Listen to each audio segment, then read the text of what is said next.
দর্শক, সবার আগ্রহের কেন্দ্রে টমাস জুলি বাংলাদেশ জাতীয় ফুটবল দলের হেড কোচ হয়ে আসার পর কাদের দলে নেন? 5 জন সান মারিনোর বিপক্ষে বাংলাদেশের ফিফা প্রীতি ম্যাচ, সেই স্কোয়াডে কারা কারা জায়গা পেয়েছেন সেই 30 সদস্যের একটা তালিকা এসে পৌঁছেছে আমার হাতে, সেটাই আপনাদের জানিয়ে দিব। বাংলাদেশ দলে গোলকিপার হিসেবে সুযোগ পেয়েছেন 3 জন, মিতুল মার্মা, সুজন হোসেন এবং আনিসুর রহমান জিকো।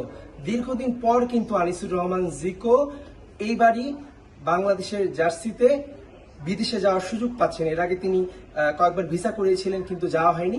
এবার কিন্তু 3 জনের যে সংক্ষিপ্ত তালিকা আছে গোলকিপারে, সেখানে তিনি আছেন, তারা নিশ্চিতভাবেই তিনি খেলতে যাচ্ছেন।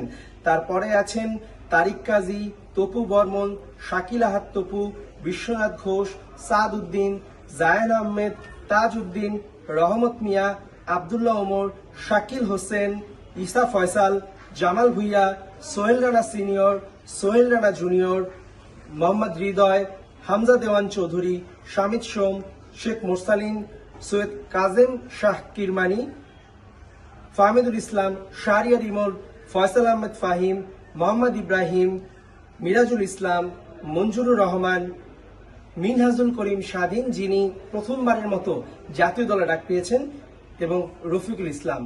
আপনারা জানেন রাকিব বাংলাদেশের অন্যতম সেরা ফরওয়ার্ড।